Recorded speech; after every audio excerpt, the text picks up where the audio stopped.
Amendment 3 has created a lot of buzz here in the state of Florida, and it's crucial that voters understand the real impact of what it'll do here in our state. Now, here at My Florida Green, we believe in having a healthy discourse when it comes to controversial topics, especially ones like Amendment 3. So in an effort to create a fair and balanced conversation about Amendment 3, on October 23rd, we invited the Policy Director of Smart and Safe, Jake Hoffman, the committee behind Amendment 3, to join us in a live stream discussion. Now, rather than having a debate, we engaged in a discussion to help educate voters and ultimately allow you to decide.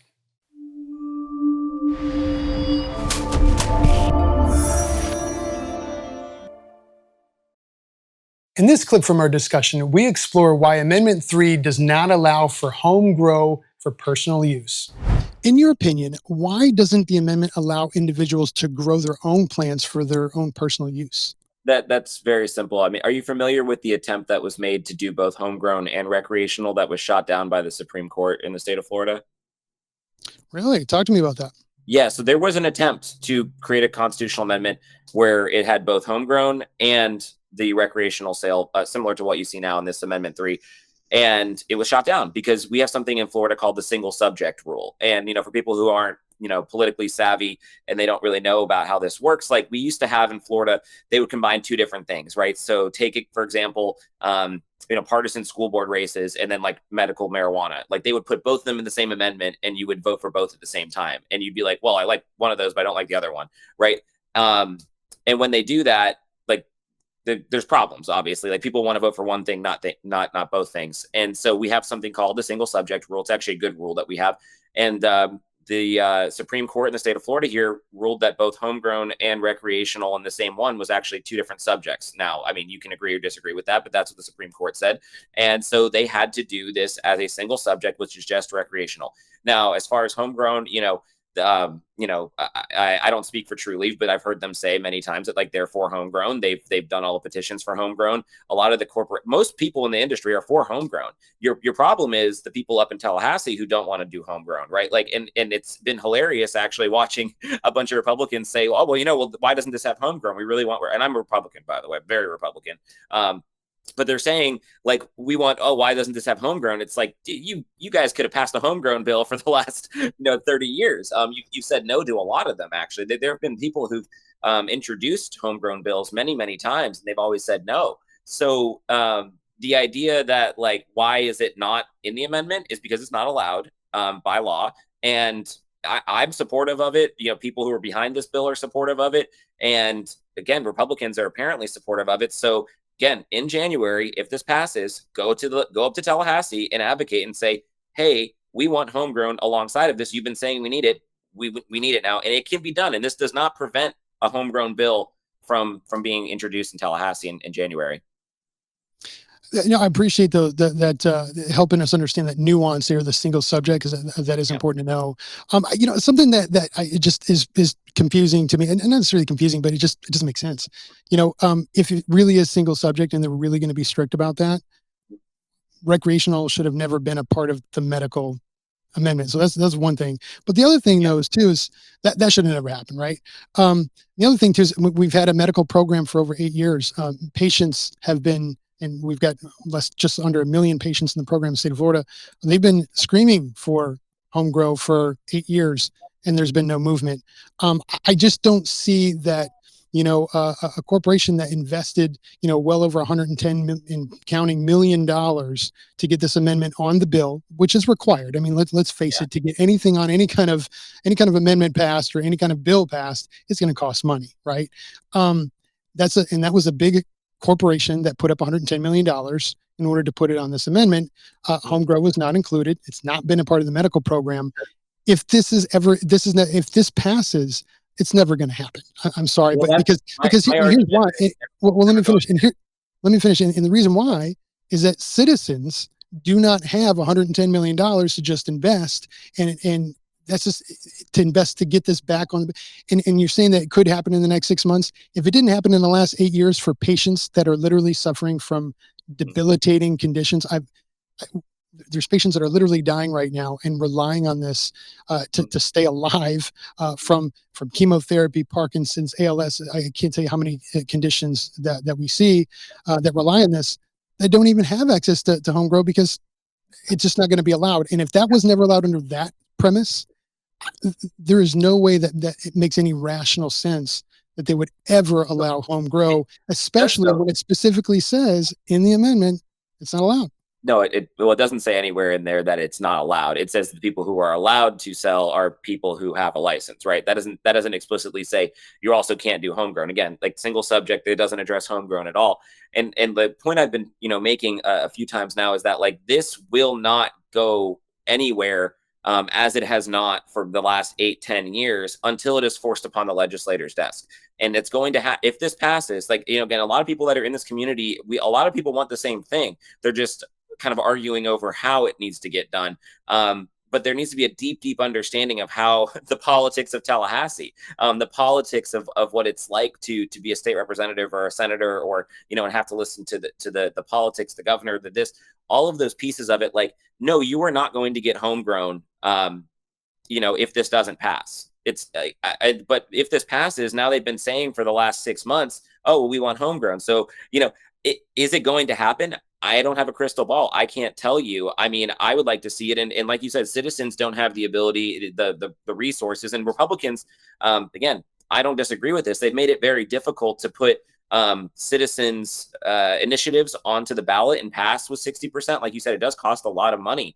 So people should be applauding, those in the industry that want to come in and they want to, make that investment. Obviously it helps the business and everything, but like they should be applauding that and saying like, look, we're expanding and pushing the football forward. And like that's how politics works. When I say like, people need to understand the politics, like it is a game of football, and you don't necessarily throw a touchdown 80 yards down the field every single time. You move it forward inch by inch. Medical program was a 10-yard gain, right? Like this amendment would be another 20-yard gain. Then you go for homegrown. Then you're going to get into, I don't know if we're going to get into it today, but people want to see like expunging of records for, people who've been arrested for it in the past, right? Like, and so that's the touchdown eventually, but it takes 10-yard increments to get there. And so that's what I try to explain to people, is that you have to understand the process. And this amendment is the clearest way to get a first down and go 20 yards down the field on something that everybody seems to be in agreement with what they're trying to do as far as like your audience goes, right? Everyone wants kind of the same thing, but we need to figure out how we can get there and score this touchdown together. I like your football analogy. That's a pretty good analogy. Yeah. I think the only flaw to the analogy is it's a constitutional amendment. So it's permanent. So, and when I say there's no home grow in the bill, you're right. It doesn't say you can't grow for personal use, but what it does say is that you have to have a license. Yeah. And that makes it permanently part of our Constitution. So there's no room for home grow after that is really the question. And again, just going back to, if they were not going to allow it, if there was no argument that was made over the last 8 years that even sparked the conversation of allowing the potential for home grow for patients that are that have debilitating conditions, it's just not going to happen. I mean, I'm sorry, but like, there's nothing that can convince me that might happen. Because here's the thing: like, if we're talking about really legal, and that's what all the marketing continues to say on Amendment 3 is like, we're legalizing marijuana, great, yay, and everybody's excited. And listen, I get the excitement; it's palatable. I can understand that.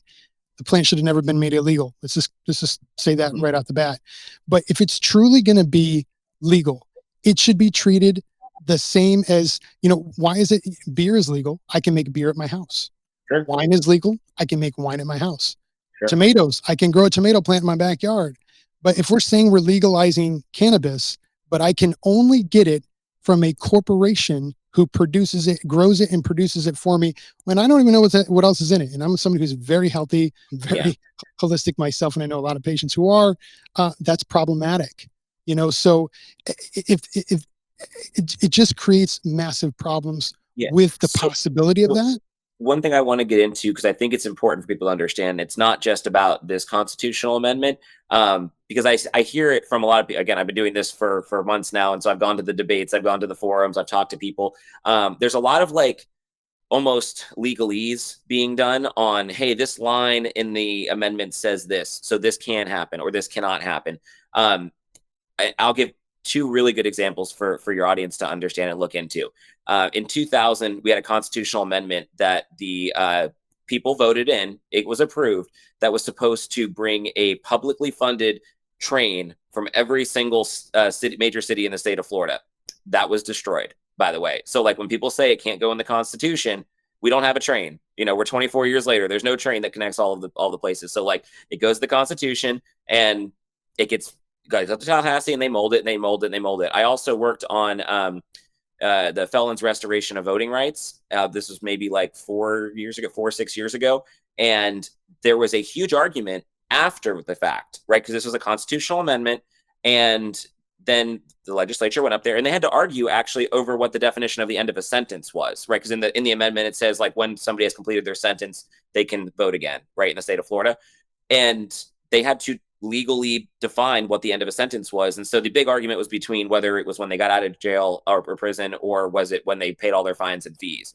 Eventually, I think they came to the right decision, and they did it over the fines and fees thing. But it was a whole big controversy that took place over a couple months period, and it's messy, and this is how politics works all over the country, but also in the state of Florida. Like, it's a messy process. And so kind of what you're talking about here with constitutional amendments, people say like this can't be done, or this should be done, or shouldn't be done, or it can't be because this legally says this. It's going to go to Tallahassee, and you put all of the pressure on the lawmakers to do the things that you want them to do, because I can promise you, like, it will get fought over. Like, the lines will get fought over. People's different interests, they will fight over it. It will go to court and everything like that. I'm not even going to touch Amendment 4, but I can tell you if it passes, it's going to be in court for a very long time. Like it's like there's so much there that, like, when the political will by the party in power wants one thing and there's other interests that want other things, like there's a fight, and it's politics and it's messy. Yeah, no, and I think what makes it less messy though is an informed public. And at the end of the day, when people really truly understand that, home grow has never been a part of the medical program, this amendment is still a part of the medical program. It just added. It's not going to change after. If you want to see the entire live stream discussion, unscripted and unedited, go to our YouTube channel, or you can go to our Facebook page for My Florida Green, or you can get the audio versions on Spotify and Apple Podcast. Feel free to check us out. Get educated before you vote.